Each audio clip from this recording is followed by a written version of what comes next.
الولد الصغير اللي مستخبي في حضني فجأة كبر وبقى أطول مني، وكمان بدأ يبان له شنب صغير يخض كده. كبر امتى وازاي؟ محدش متخيل. المشكلة انه ممكن يكون كبر من غير ما يعرف عن نفسه والتغيير الكبير اللي بيحصل له ده. وأوقات احنا بنتخيل ان الطفل هيعرف اوتوماتيك لما يعدي بتجربة البلوغ، او الموضوع مش محتاج كلام، او ان دي حاجة تكسف ما اقدرش اتكلم فيها، او نفضل نأجل فيها لحد ما نكتشف انه عارف كل حاجة من بره. ويا ترى صح ولا غلط؟ دلوقتي هنقولك ازاي وامتى تكلم ابنك عن البلوغ. 1.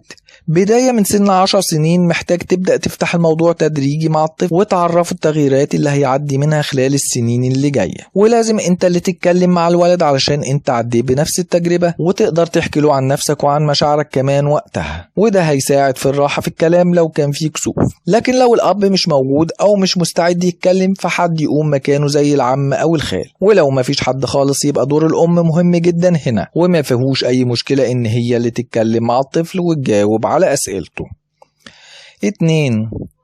التدرج أساسي، مش في قعدة واحدة ومحاضرة طويلة هنصدم بيها العيال ونقوم نجري. مهم إننا نعملها تدريجي ونبقى بادئين في التربية الجنسية من بدري، ونستغل فرصة أي حوار بينا عن ظهور الشعر في الجسم مثلا، أو إن صوتك هيتخن بحيث إنه يبدأ يسألني ويتعرف على مصطلح البلوغ نفسه.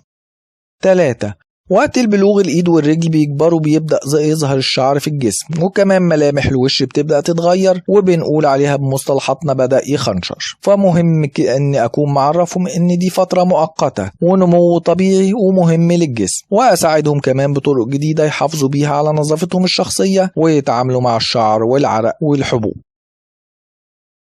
4. مهم واحنا بنتكلم مع الطفل عن التغييرات اللي هتحصل في جسمه نأكد ان التغييرات دي مش بس في الجسم لكن كمان في نفسيته وتفكيره، وهرمونات ممكن تأثر على المود، ونفهمهم بطريقة عملية ليه ده بيحصل.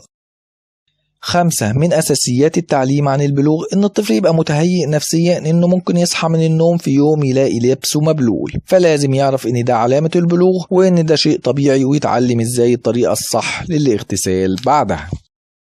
6. ما ننساش بقى واحنا بنتكلم مع الأولاد عن البلوغ نعرفهم إننا متفهمين جدا إن مشاعرهم بتكبر كمان وبتتغير، وإن هيبقى في انجذاب من نوع جديد ناحية البنات، وده عادي ومقبول طول ما هو جوه حدود الاحترام والقيم الحسنة. 7. الأهم في ده كله إننا نفضل مركزين إننا نحافظ على علاقة صداقة مريحة بيننا وبين الأولاد، لأنهم بيكونوا متلخبطين وتايهين في الفترة دي ومحتاجيننا في حياة أصحاب أكتر بكتير من أي دور تاني. استنونا في فيديو جديد وموضوع جديد، وما تنسوش تشتركوا في القناة وتفعلوا زر التنبيهات علشان يوصلكوا كل جديد، ولو الفيديو ده عجبك اعمل لايك وشير.